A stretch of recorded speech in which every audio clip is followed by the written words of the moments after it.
یا شهید افریدي پښتانه دي ولاکه پریدي په خپله پښتونخوا کې دي بمونه دي زخمونه دي غمونه دي او غټ غټ ډرونونه دي او ته راغلی کشمیر ته راغلی ما ته ښکاري لکه د چا رالیږلی ښه یاره هندوان یې که نه د غوا بچیان یې په خلکو باندې پټک سره پوهېږي پټک سره خو به څه وکړو مجبوري ده دا خبرې پرېږده شکره دونه دا ده د خیر سره چې وسکه چې او دې خبرو نه تېرېږه منه یاره چې خو به وسکمه خو د پښتنو یو انقلابي شاعر و ګیلمن وزیره د هغه یو شعر ما اورېدلی ولو وایي ته چې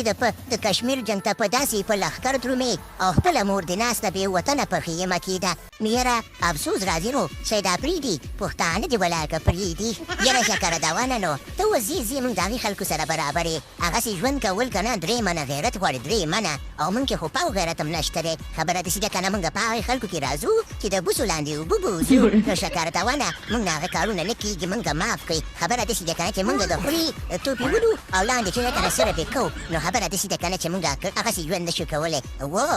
او باو ښکاري د لرې نه ښکاري او د لرې نه درنه بوی راځي د بېغیرتوب چې خپله پښتانه دي چې خبره در په در دي او خاورې په سر دي او ته راځې د مونږ د پنجاب ګټې پسه مړه خدای دې غرقه چې غرق شي یاره شکره دونه د زړه خبره درته کومه چاته یې وایم ښه زه هم پښتون یم په پښتنو کې راځم که نه او تاله خو معلومات دی چې پښتنو بایکاټ کړی ولو چې انډیا جانې او پنجاب جانې مونږ نه کشمیر ازادو او نه پشمیر ازادو خپله پښتونخوا آبادو چې په پښتونخوا مو سره راغله بیا به ورسره ګورو خو به زه په کور کې ناست یم او دغه پوجان راپسې راغله د کور نه راوچت کړمه وایي زه چې ځو جنګ ته نو په دې خاطر مجبوره شومه راغمه باقي خبره زه چاته یې مه وایه ها